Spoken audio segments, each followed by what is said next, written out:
அனைவருக்கும் வணக்கம். மாற்றம் நம்மிடமிருந்து தொடங்குவோம். பள்ளி, கல்லூரிகள் விடுமுறை முடிஞ்சு ஒவ்வொருத்தரும் அவங்கவங்க ஊருக்கு வர ஆரம்பிச்சிருப்பாங்க. இல்லை கொண்டாந்து விட ஆரம்பிச்சிருப்பாங்க. நம்ம குழந்தைங்கள போய் கூட்டிகிட்டு வருவோம். குழந்தைங்கள கூட்டிகிட்டு வரப்போ அவங்கள மட்டும் கூட்டிகிட்டு வாங்க. கூடவே ஒரு 7:30 உங்கள் கண்ணுக்கு தெரியாமல் வரும். அதை கொஞ்சம் கவனமாக பார்த்துக்கோங்க. என்னென்னு உங்களுக்கு புரியும்னு நினைக்கிறேன். போன வருஷம் ஒரு குழந்தைய கொண்டு போய் இந்த ஊரில் வேறு ஊரில் விட்டுட்டு வந்திருக்காங்க. கொஞ்சம் தூரமாக. ஃபோன் இல்லை, வயசான பாட்டி தான் இருக்காங்க. பொண்ணுக்கிட்ட ஃபோன் கொடுத்துட்டு வரலாம், நம்ம பொண்ணு நல்ல பொண்ணுன்னு கொடுத்துட்டு வந்தாங்க. இந்த வருஷம் 18 வயசு முடிஞ்சிருச்சுன்னு அவங்க வேலையை காமிச்சிட்டாங்க. சட்டத்தில் என்ன கதறி உருண்டு பிறண்டாலும் சட்டத்தின்படி 18 வயசு ஆயிடுச்சுன்னா அவங்களுக்கு தன்னோட வாழ்க்கையை முடிவு பண்ணுற உரிமை இருக்குது அப்படின்னு சொல்லி ஒரே வார்த்தை. காவல்துறை அவ்வளோதான் செய்ய முடியும். ஆனால் இதுக்கப்புறம் அவங்க என்னவெல்லாம் கடக்க போகிறாங்கன்னு பெற்றவங்களுக்கும் இந்த சமூகத்துக்கும் தெரியும். இந்த சமூகத்தில் எல்லா அறிவோடையும் எல்லா துணையோடு இருந்தாலும் நம்ம என்ன பாடுபடுறோன்னு.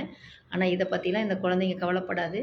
அந்த இடத்துல மட்டும் அதுங்க அப்படியே அது ஒரிஜினல் அப்போ தான் தெரியும். இந்த குழந்தைங்க 18 வயசுக்கு மேலே பக்குவமாக வளர்ந்து தான் படித்து நல்ல ஒரு வேலைக்கு போய் தன்னோட வாழ்க்கையை தேர்ந்தெடுக்க வரைக்கும் நம்ம சின்ன பிள்ளை தாங்கிற சிந்தனை குழந்தைங்களுக்கு இருந்தால் தான் அந்த குழந்தைங்க நல்லாயிருக்கும். 18 வயசு பிறக்க வரைக்கும் எப்படா பிறக்கும்னு பார்த்து எஸ்கேப் ஆகிறவங்க எந்த அளவுக்கு வாழ போகிறாங்கன்னு எனக்கு தெரியல. கத்தி கதறி உருண்டு ஒன்றும் நடக்கலை. அவங்க அதை எப்படி சொல்கிறேன்னு எனக்கு தெரியல. எப்படி அந்த மாதிரி ஆளை தேர்வு பண்ணுறாங்க, எப்படி இந்த மாதிரி நடக்குதுன்னு எனக்கு தெரியல. பிரச்சனை இதுதான். தயவு செய்து கவனமாக இருங்க. அவங்க குழந்தைங்களோட மாற்றத்தை கவனிங்க.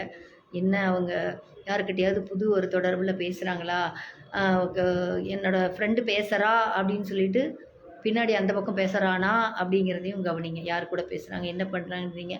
பெண் பிள்ளைகள் அவங்களோட நண்பர்கள் யாருங்கிறதையும் தெளிவாக தெரிஞ்சுக்கிட்டு உங்களை தட்டி கேட்குற நட்போட பழகுனீங்கன்னா உங்களோட வாழ்க்கை பாதுகாப்பாக இருக்கும்.